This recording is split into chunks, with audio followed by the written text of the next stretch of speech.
Welcome to my channel. I love you so much. Every girl watching me, I love you.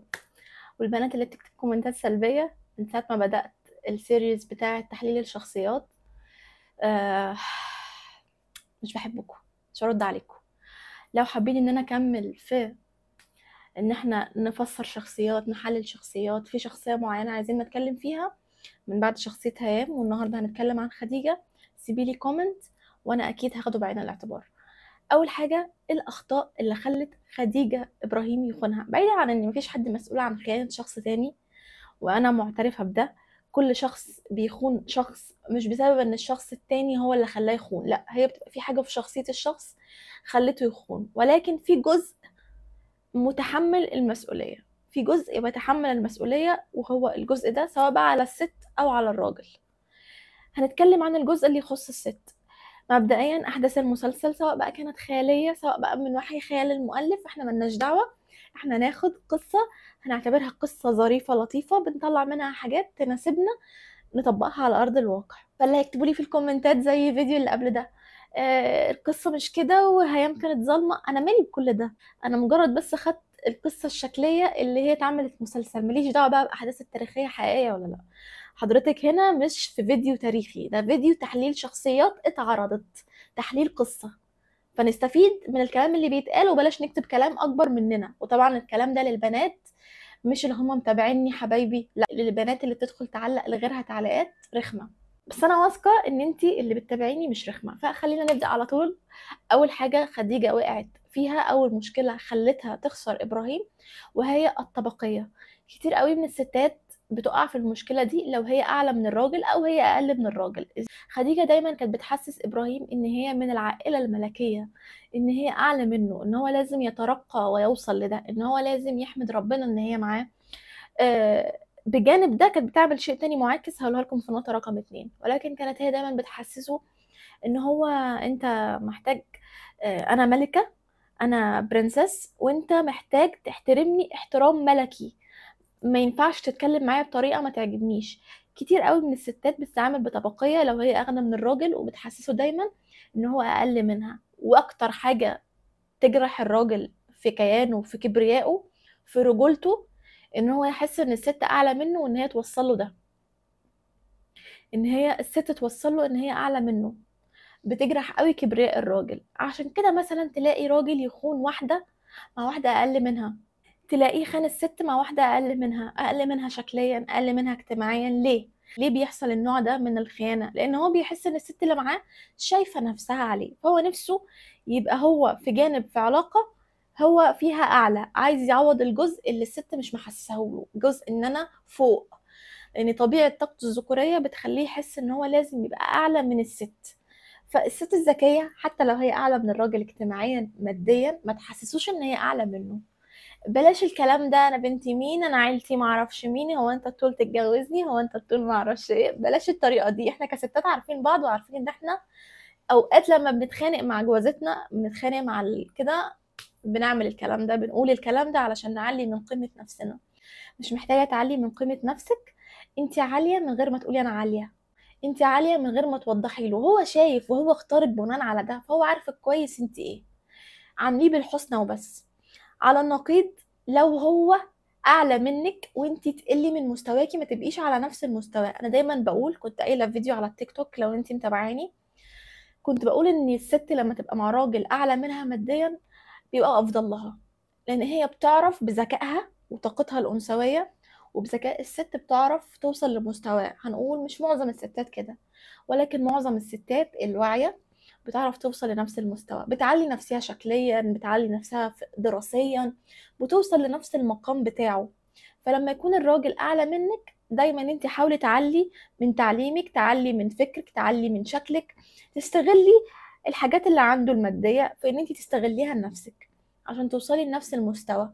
الجواز بينجح بالتفاهم الفكري والتفاهم الاجتماعي، واللي يقولك غير كده يبقى بيكذب عليكي. الجواز او العلاقات ما بتنجحش بالحب وبس، زي علاقة خديجة وابراهيم ما نجحتش بالحب وبس. الاول كانوا بيحبوا بعض واتنين عاشقين، ولكن اول ما اتجوزوا بقى في فروق اجتماعية هي حسسته بيها، بدأ يفلت، بدأ في حاجة غلط، بدأت العلاقة تبوظ. نقطة رقم 2، الحب الزايد اللي بيخنق. خديجة حوطته قوي بحبها، ما كانش عندها حياة. خلينا كده نفتكر خديجة كانت حياتها ايه. ابراهيم عمل يا ابراهيم الحق هيام، ما كانش عندها حياه اجتماعيه، عكس هيام اللي اتكلمنا عنها في الفيديو التاني. كانت بتقوي علاقتها بكل حاجه في القصر، بتقوي علاقتها السياسيه، بتقوي علاقتها الاجتماعيه. عكس خديجه البنت المتعلقه اللي بتحب، اللي عايشه دايما في قصه حب وغراميات وقصه الحب مع الكمانجه. لو انت خنقتي شريك حياتك بالحب على طول هيزهق. الشيء اللي بيتبادل، الشيء المتبادل حلو، الشيء الزايد عن حده بيخنق. رقم 3، الغيرة المرضية. خديجة كانت بتغير عليه غيرة تخنقه، مش بتديله ثقة في نفسها وثقة فيه.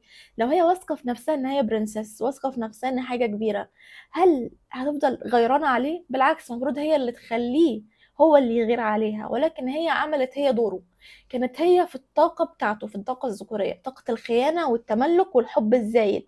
ما عملتش نفسها كبرنسس، ان هي التعامل مش ان انا امشي اقول انا برنسس، انا كبيره، انا قويه، انا جميله. التعامل ان انت على وضعك، عارفه على وضعك، انت بتستقبلي الحب على وضعك، بتستقبلي الاهتمام، مش انت اللي دايما بتقدميه. فدي الحاجة اللي وقعت خديجة. رقم 4، التنازل المستمر. إبراهيم كان كتير بيغلط في حقها وما كانتش بتاخد موقف، كانت بتجيب ورا على طول، ما كانتش بتاخد موقف صارم معاه.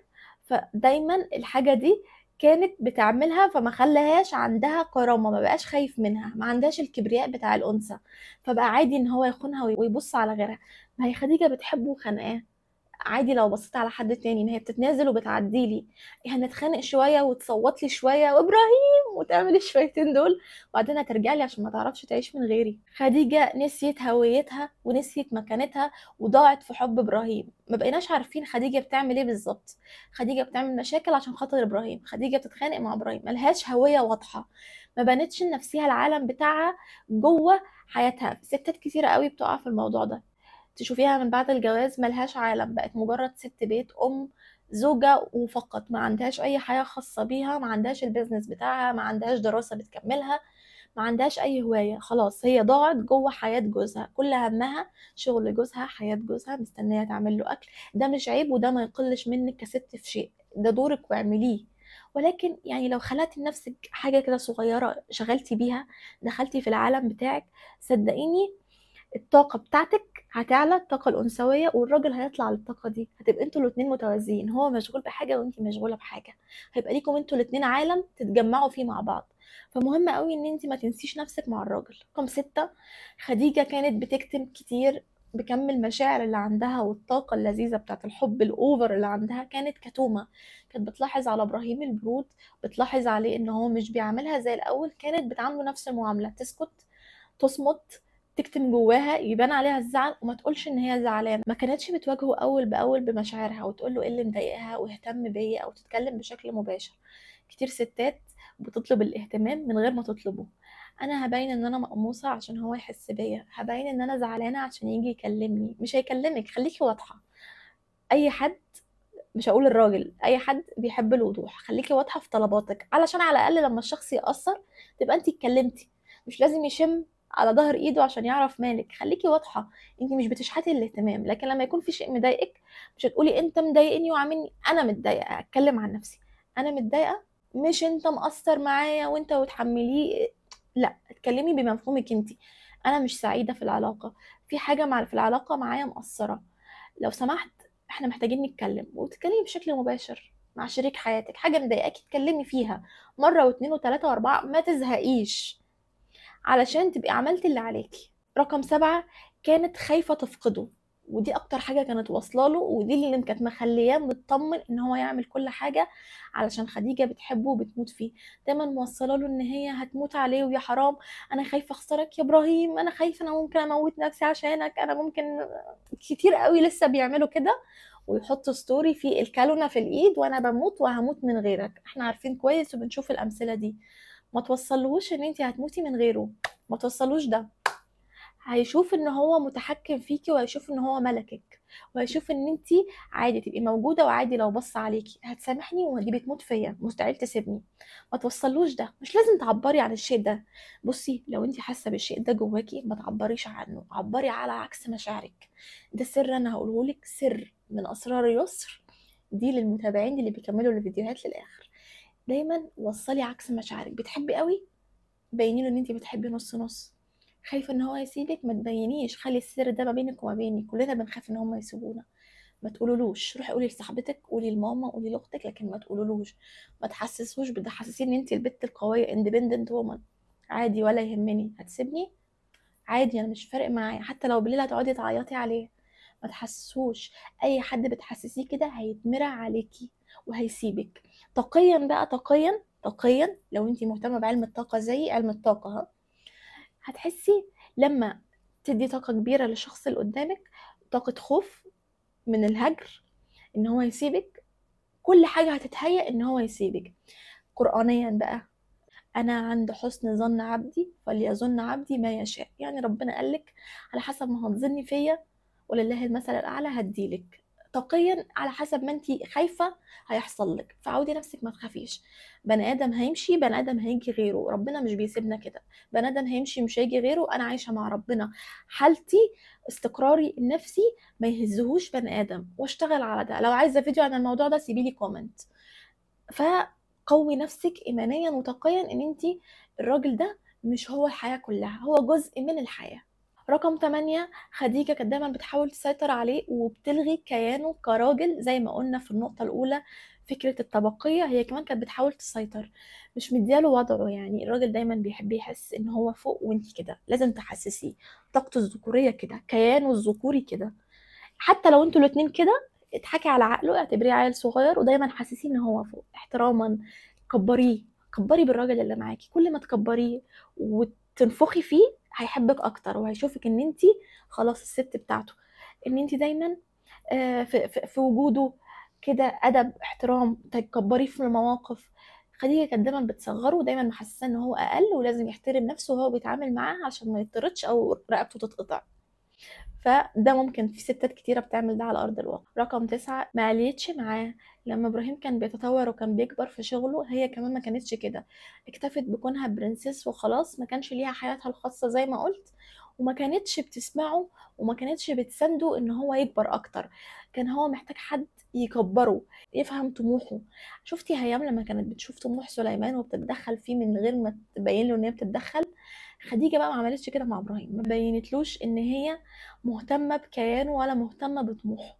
رقم 10، لما لقته بيبعد عنها ومبقاش مهتم وبدأت الخيانة، ما مشيتش ورا قلبها لما قال لها ان هو بعيد وان هو في حاجة غلط. فضلت واثقة فيه، وده غلط.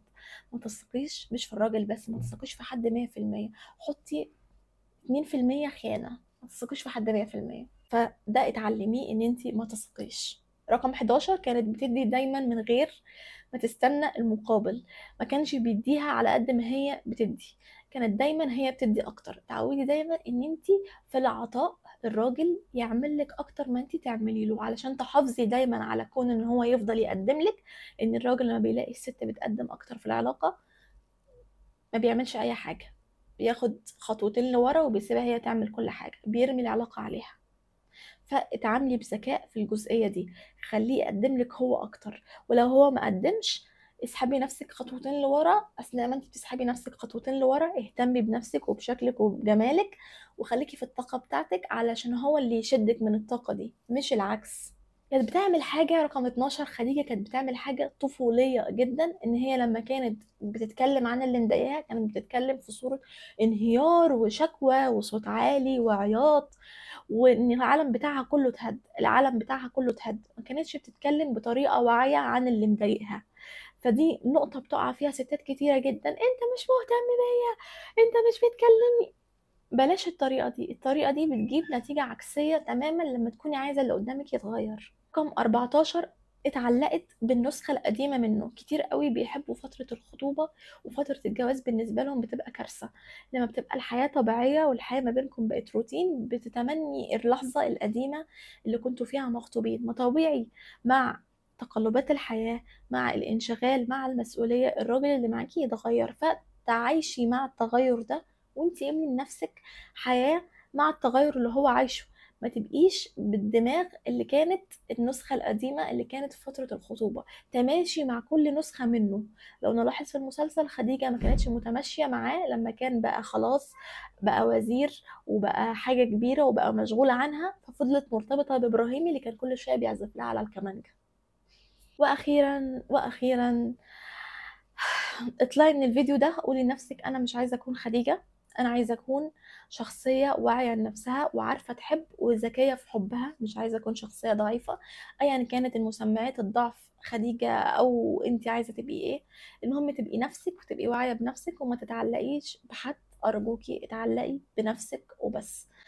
لو انت وصلتي لنهايه الفيديو، وانا عارفه ان الفيديو عجبك طالما وصلتي معايا للنهايه، انا فيديوهاتي مش ممله، فيديوهاتي من هنا، فيديوهاتي من هنا واصله لك هنا، وعارفه ان الفيديو عجبك، فما تنسيش تعملي اشتراك للقناه علشان ده بيساعدني ان انا اكمل، احس ان في ناس حباني. اعملي اشتراك للقناه واعملي لايك وقولي رايك في الكومنت، قولي لي عايزه نتكلم عن مين في الفيديو اللي جاي، واكمل في السيريز دي تحليل الشخصيات ولا لا. اشوفك في فيديو جديد. باي.